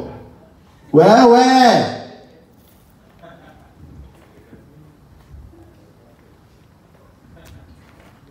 Laana zingine za mchezo. Hata kabla kanakuwa kajinga sana. Na unasema, ni sawa. Utavunja leo kwa jina la Yesu. Nasema zivunjike leo kwa jina la Yesu. Vitu vingine tumechukua kwa mchezo, vitu vingine tumechukua kwa msiaka, vitu vingine tumechukua bila kujua tumevichukua, vivunjike leo kwa jina la Yesu. Nataka kumalizia hii. Laana zingine ambazo zimeachiliwa sana siku hizi ni laana za so called watumishi wa Mungu. Halo? Unakuja tu kwangu unaniambia Pastor Axon nasikia nasikia kama Mungu ananiongoza mahali pengine. Ninaona ni kama tutakuwa tukiabudu pamoja. Unalaaniwa. Ukitoka chini ya hii mafuta unalaaniwa. Ndio unaenda haukukumbuka hata kumwangalia umwambie Roho Mtakatifu na nalaani. Na unaenda tu kumbe alishakwambia unalaaniwa. Natangaza kila yeyote ambaye alikulaani ivunjike kwa jina la Yesu. Laana zao zirudi kwao kwa jina la Yesu. Ya pili, usipate tu kama mafuta kadogo kuniliko. Babu ameanza kuhubiri na yeye kuniliko. Ya kwanza nitahakikisha nimemcreate skando atoke. Ya pili ni msukume na maneno ya kumfuata ili kwamba asiendeleaje. Natangaza laana zote zenye haziko za kimungu zinatokana na watu wanajifanya watumishi wa kimungu na zivunja kwa jina la Yesu Kristo. Kama ni kuhubiri, Mungu akupe neema ya kuhubiri sana. Furaha yangu kama mzazi ni wewe uhubiri kuniliko. Kama unanisikia sema nasikia. Nasema furaha yangu kama mzazi nikutane Kevin anasimama hapa na uhubiri, kila mtu anapata nguvu za Mungu. Pia unajua umezaa. Hallelujah. Sio mimi tu. Ukipata ka ufunuo hivi, niambie kwanza ni nini unataka kusema. Mungu anataka niambie Wakristo kuhusu uamsho mtoto. Mimi ndio nitakuwa nikihubiri juu ya uamsho hapa. Nafunja hizo malaana kwa jina la Yesu. Every limitation umepata kwa sababu ya nguvu za Mungu juu ya maisha yako, na ivunja kwa jina la Yesu Kristo aliye hai. Na kila agent aliyetumwa kuja kumaliza nguvu za Mungu ndani yako, ninatangaza usiku wa leo apigwe na upofu kwa jina la Yesu Kristo. Na Mungu akuinue viwango vingine, na Mungu akupeleke ngazi zingine, na Mungu akufanikishe viwango vingine. Kama unanisikia sema haleluya. Simama kwa miguu yako. Simama kwa miguu yako. Inua mikono yako mbele za Bwana, sema Bwana Yesu, usiku wa leo kwa mamlaka ulionipa na kwa nguvu za Roho Mtakatifu natangaza siko chini ya laana. Laana yote iliyotangazwa juu yangu imevunjika kutoka leo. Nimevunja laana zote kwa damu ya Yesu Kristo. Weka mikono yako pamoja na uanze kukiri. Tangaza laana kuvunjika. Tangaza laana kuvunjika. Tangaza laana kuvunjika. Tangaza maneno yasiyofaa yavunjike usiku wa leo. Tangaza maneno yasiyofaa yaharibike usiku wa leo. Tangaza laana zisizofaa ziharibike usiku wa leo. Zivunjike usiku wa leo. Yaliyonenwa usiku yavunjike. Yaliyonenwa mchana yavunjike. Yaliyonenwa yavunjike kwa jina la Yesu Kristo.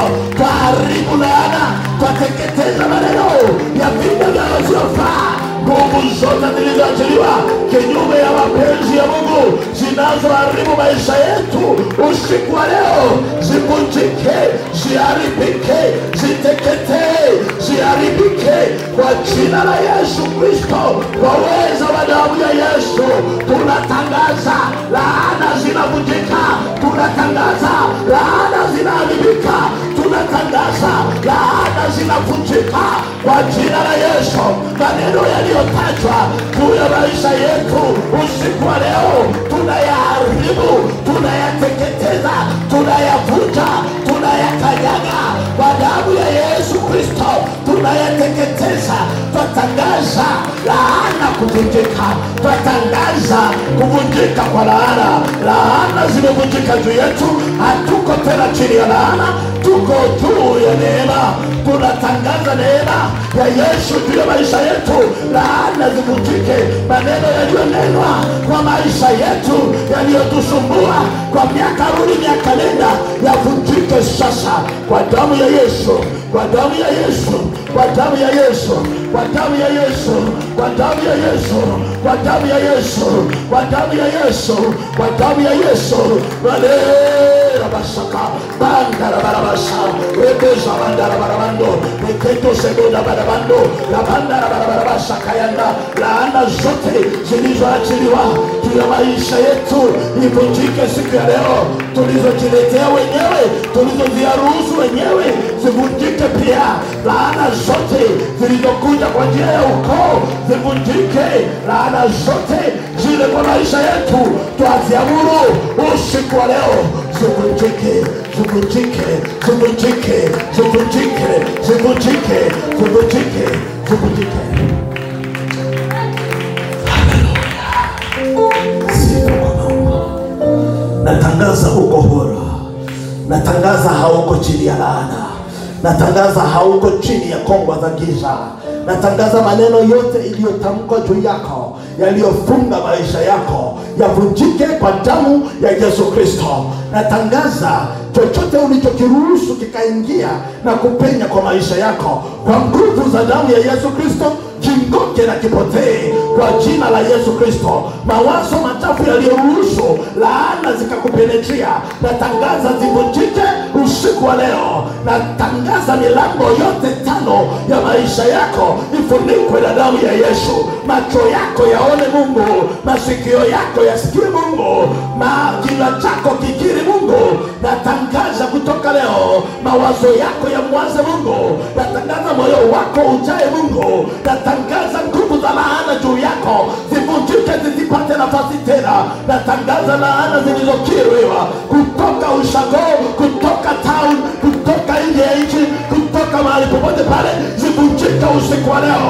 Usiku wa leo mbingu zikupatie mwanzo mpya. Usiku wa leo mbingu zikupatie mwanzo mpya. Usiku wa leo mbingu zikupatie mwanzo mpya.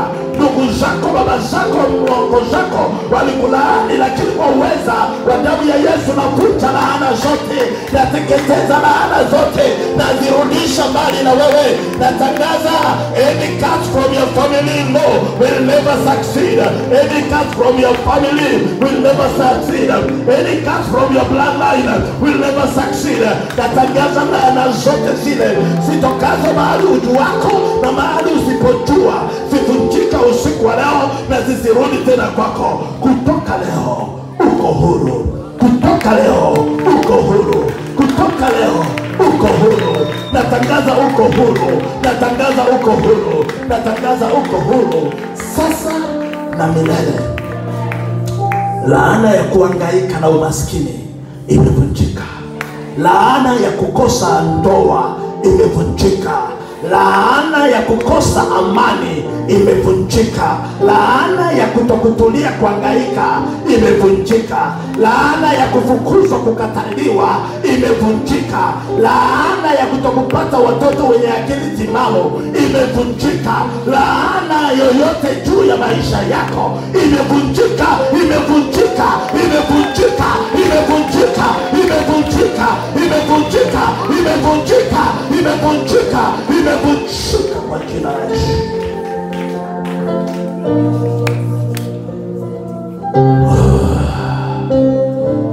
You are here. Uko hapa na unahisi ndani ya moyo wako, ungelitaka ninyoshe mikono yangu juu yako na kukiri maneno moja ama mbili juu ya maisha yako, kuja mbele ni kuwekelee mkono mara moja haraka iwezekanavyo. Kuja hapa ili kwamba twende katika hali ya kumalizana na yale ambayo shetani alieleza kwa maisha yetu. Weka tu laini hapa, tuvunje mara moja lenye tutavunja. Haleluya, haleluya, haleluya, haleluya.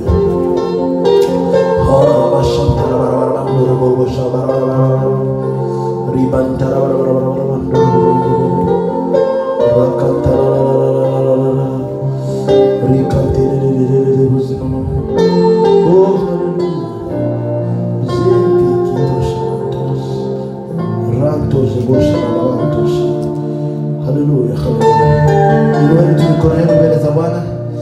Haleluya, haleluya, haleluya, haleluya.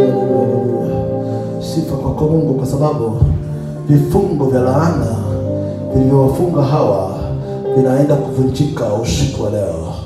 Sifa, utukufu ni wako Mungu kwa sababu ya neema zako za milele. Sifa, utukufu ni wako Mwamba kwa sababu ya rehema zako za milele.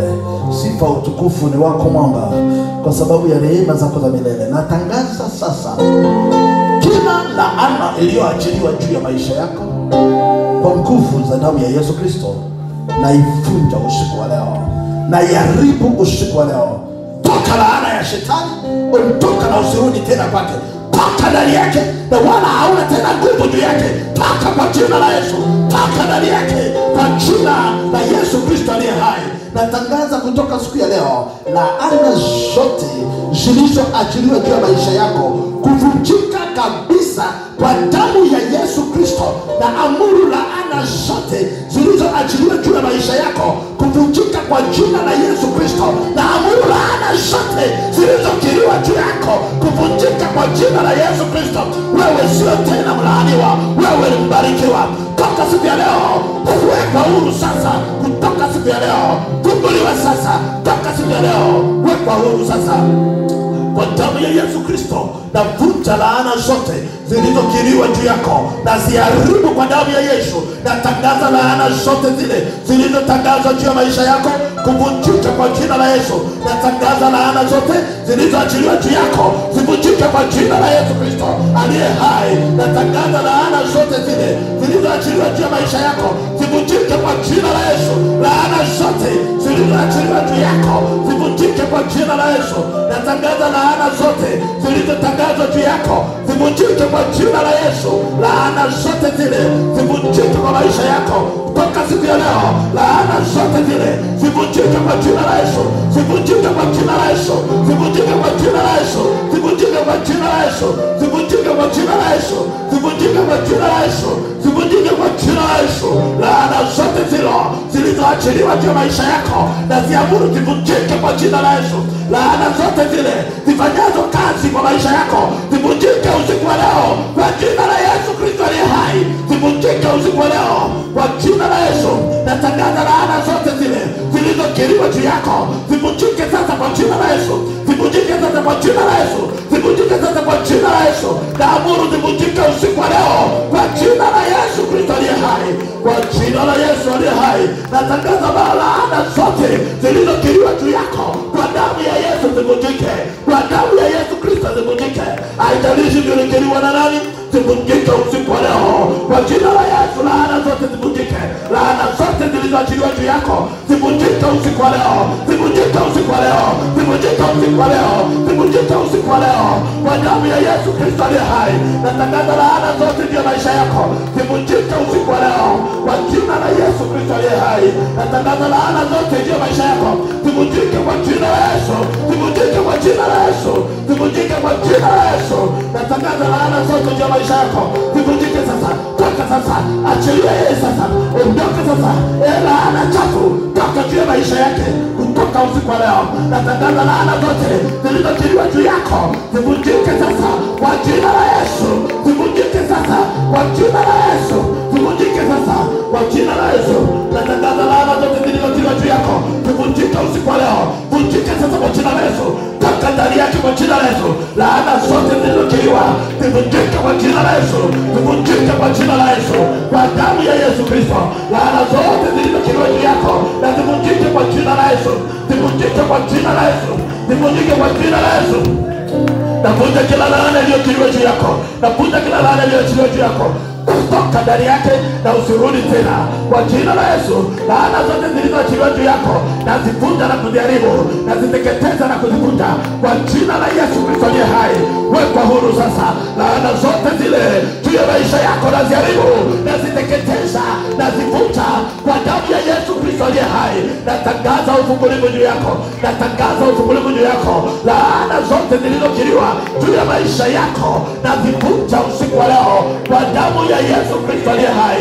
Naziteketeza usiku wa leo. Natangaza wewe ni mbarikiwa. Wewe sio na watu wa laana. Wewe umebarikiwa na Mungu kwenda katika baraka.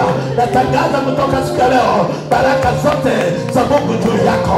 Laana yote iliyokiriwa juu yako kwa uweza wa damu ya Yesu Kristo na ivunja na iteketeza na iharibu. Toka ndani yake usirudi tena. Natangaza you are marked with favor. Natangaza you are marked with glory. natangaza umebarikiwa, natangaza wewe ni mbarikiwa, natangaza wewe ni mbarikiwa, natangaza wewe ni mbarikiwa, natangaza wewe ni mbarikiwa kwa jina la Yesu Kristo. Kutoka siku ya leo uguse baraka, ufanyikiwe, ufunikwe, ulindwe, ukingwe, uendelee mbele, usirudi nyuma, na nguvu za Mungu ziwe juu yako. Inua mikono yako, mwambie Bwana, uko hapo kwa binadamu mara kadhaa, mwambie Bwana asante kwa kuvunja laana juu yako. Ambia Bwana asante kwa kuvunja laana juu yako. Ambia Bwana asante kwa kuvunja laana juu yako. Ambia Bwana asante kwa kuvunja laana juu yako. Ambia Jehova asante kwa kuvunja laana juu yako. Mwambie Jehova asante, mwambie Bwana asante. Ambia Bwana asante, ambia Bwana asante. Sifa kwako Mungu, sifa kwako Baba, sifa kwako kimbilio. Asante kwa kuvunja laana zilizotufunga. Asante kwa kuvunja neno zilizo juu yetu. Sifa, utukufu, heshima, uweza ni wako milele.